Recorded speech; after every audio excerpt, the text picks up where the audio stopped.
Welcome back to Transcriber from Reddit. Today's topic comes from the subreddit MensLib, posted by user Take It to Circle Jerk. The post is a linked post titled Stigma Keeps Many Men from Seeking Mental Health Support. These 3 shifts in thinking can help. Side note. You might be wondering why I'm covering this.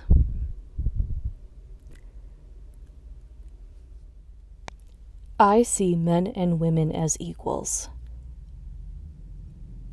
And for all the gifts that we have, we also have our flaws and our faults. And we need to be able to address those to move forward together as equals, as partners.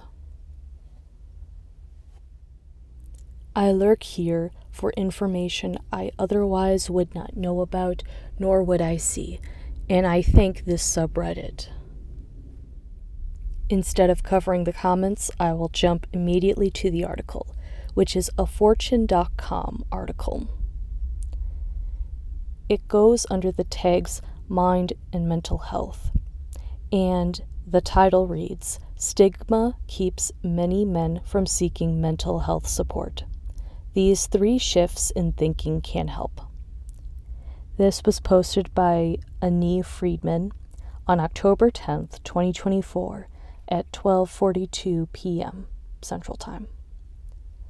Below that, we see an image of 3 men that appear to be gathered in a group with some other men off screen. I say that because they're seated in what looks to be a hall, as in the center hall, or think like cafeteria center of a hall that's used for community group and support. They have various stages of relief or smiles on their faces. Underneath the image, we see the caption, Group therapy can help men open up more and remove the stigmas around male vulnerability, experts say. This is sourced from Getty Images. Below that is the article's own version for listen to the article now, and this will be linked in the description of the video below.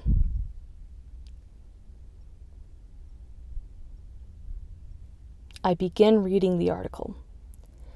Josh Behary was a senior in college when he found himself silently struggling.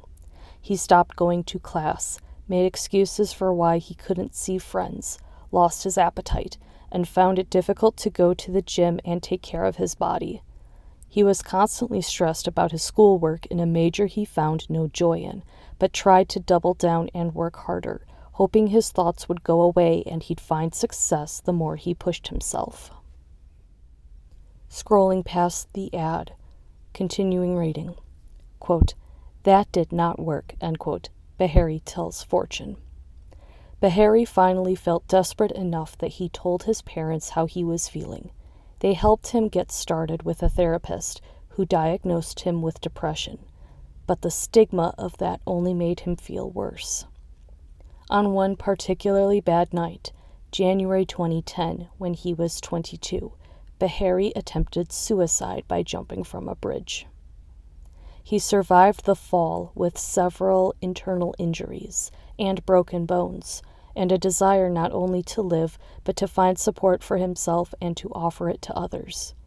Behary is now project manager at the men's mental health organization Heads Up Guys, linked here, which acknowledges that, quote, fear, shame, or simply not knowing how to ask for or accept support often stand in the way of men getting help, end quote. Men are more open about depression and anxiety than even a decade ago, in part thanks to celebrities who have been open about their own mental health struggles, including Prince Harry, singer-songwriter Noah Kahan, Dwayne "The Rock" Johnson, Michael Phelps, and Ryan Reynolds. to name just a few. Quote, "We all have mental health in the same way that we all have physical health," end quote. Harry, co-founder of the Heads Together campaign to end mental health stigma in the UK, once said, quote, "It's okay to have depression. It's okay to have anxiety. It's okay to have adjustment disorder," end quote. Note the Heads Together campaign is linked here.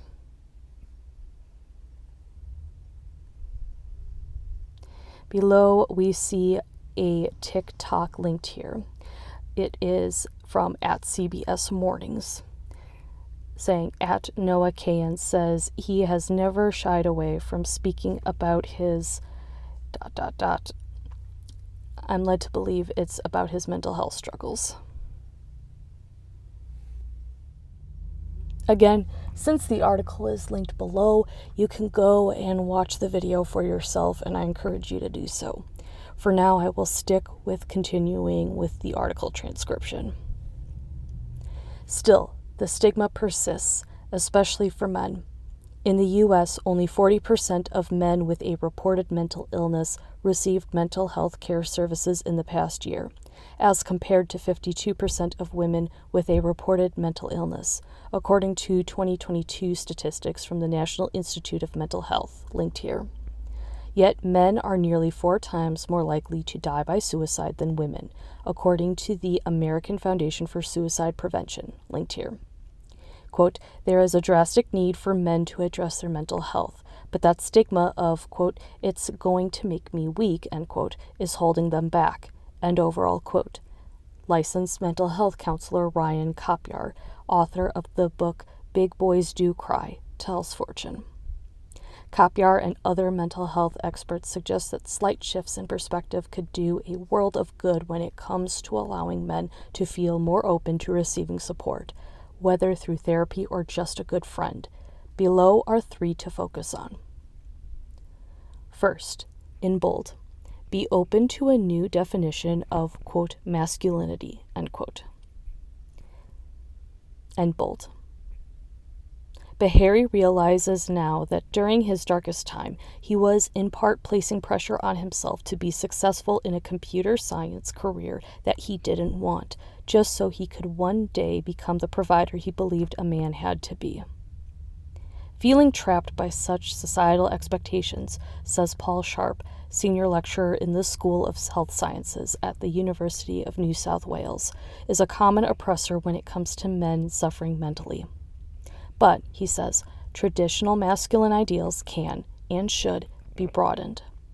Quote, "There are ways of being healthy and supportive and proactive that are wrapped up in masculine identities today," end quote, Sharp says.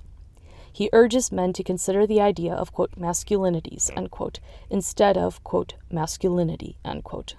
Because, he notes, quote, "it encompasses multiple ways of being a man," end quote. For example, men who choose to call out bad behaviors, like bullying, sexism, or ridiculing vulnerability in other men, are also displaying a form of leadership and strength, Sharp says. Kopyar believes that vulnerability not only helps men be better men, but better leaders, co-workers, and partners. Quote, "By taking off that mask, which is something that mental health treatment can do, it allows that individual to be more vulnerable, ... to be a better leader, a better supervisor, a better partner," end quote, Kopyar says. Point 2, in bold. Trust the power of speaking your truth. End bold. The number one thing psychologist Michael Reichert suggests men do for their mental health is probably not a surprise. Quote, "Talk about it," end quote, he says. But that's sometimes easier said than done, he notes, because of the commonly held belief that when men or anyone face emotional adversity, quote, "toughing it out," end quote, alone proves you are stronger. Quote, "That's really scientifically incorrect, invalid, disproven, and a trap," end quote. Reichert, author of How to Raise a Boy, The Power of Connection to Build Good Men, says, as research has shown improved outcomes for men when they do disclose their mental distress. He emphasizes that the first step to improving your mental well-being is finding someone to talk to, and that it doesn't necessarily have to be a therapist. Side note, Note that the research that is mentioned is also linked here. I continue reading. Quote, a friend, a romantic partner, a sibling, a parent. You have to find someone, and you have to exercise the courage it takes to be vulnerable and disclose what's hard, end quote, Reichert says. Sometimes men don't know what to say, or even what they're feeling. Reichert acknowledges. But staying silent won't make that any easier. He suggests finding a structured space where men can feel like they have permission to be vulnerable, like a support group, group therapy, or men's retreat. For men who might not have access to that, Sharp suggests doing an activity with close male friends, like playing a game of golf, for example, and slowly starting to open up while you're hanging out in that low-pressure situation. Quote, the advice I give to people is, talk about it. You will strip off the layers of disconnection and numbness and find a way, invariably, to put words to feelings, end quote, Reichert says. Point 3. In bold. Do consider therapy, but maybe in a group instead of one-on-one. End bold. When Beharry first tried therapy, he wasn't a fan. He met it reluctantly, feeling embarrassed to talk about his depression and the dark thoughts weighing on him. But he realized, he says, that, quote, in order for me to actually start getting better, I had to open up and start talking about things that were really bothering me, end quote. That's when therapy clicked. Other men might also struggle to open up at first. Masculine socialization, research notes, linked here, is often to blame. But the traditional setting of one-on-one talk therapy might not be what's best suited for all men. Reichert strongly believes in the power of group-based therapy. He hosts a peer group for boys ages 17 and 18 and has found it immensely successful in getting the young men to open up, largely because it offers peer support to cut through the isolation that's culturally imposed on men. Quote, it's quite possible for younger males, older males, to help each other, end quote, Reichert tells Fortune. Quote, but, ... they need some kind of structured opportunity or permission to go against cultural norms. That's how intimidating those norms are, end quote. Studies have proven that group-based therapy helps men feel less isolated, linked here, while providing that structured space in which they feel safe and are even encouraged to open up to other men without fear of rejection or judgment. Quote, vulnerability helps to create safety. That safety helps to create communication, end quote, Kopier says. Sharp agrees that group settings are crucial to combat the isolation men feel while struggling mentally. One study, linked here, reveals how all male groups are especially helpful, as men can find camaraderie and support from other men who understand the masculine norms that sometimes lead to depression in the first place. If those settings are still intimidating, Sharp suggests taking those difficult conversations outside by walking side by side outdoors with a therapist or trusted friend. Men may feel uncomfortable at the thought of a therapist or peer staring them in the eyes where they can see their tears or emotional expressions, which might lead to men holding back from talking openly. Suggesting a walk during a therapy session or while with friends takes that pressure out of the equation, he says. But when Beharry was seeking treatment for his depression, he found a peer group to be incredibly valuable to help him find support in other men who understood what he was going through. Quote, talking about things gets them out of your head where they don't seem as serious or overwhelming, end quote, Beharry says. Here ends the article. Below it in italics reads, if you or someone you know is in a crisis, get help immediately. You can call 911 or call or text the 988 Suicide and Crisis Lifeline at 988. End italics. Below that are more articles on mental health.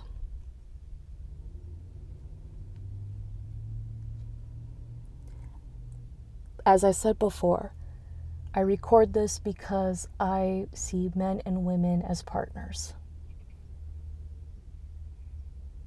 We both need to be able to say when we're wrong, acknowledge when we're wrong, and be able to support not just each other, but support groups for each other.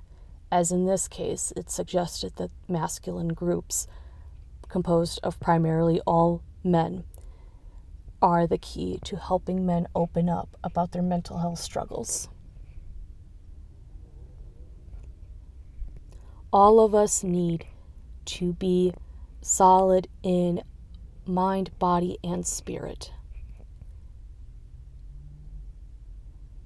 And I want that as much for men as I do for women.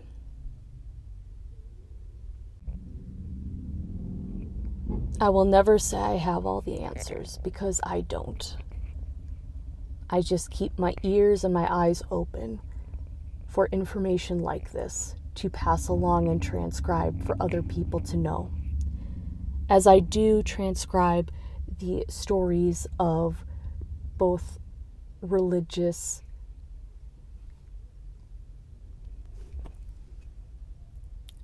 crimes and indiscretions, as well as lesser-known stories of violence perpetrated. Not just because those stories deserve to be told and their victims deserve some justice done for them, but so that we can move forward. Being able to find a way forward, not just getting justice for victims, but also for helping people understand how to be complete in mind, body, and soul, is crucial to prevent these things from happening again.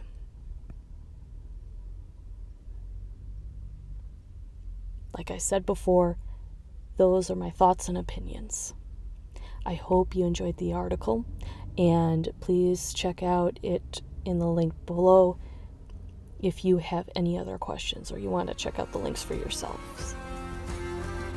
Take care. Break the hard chains of fate, roads we walk, we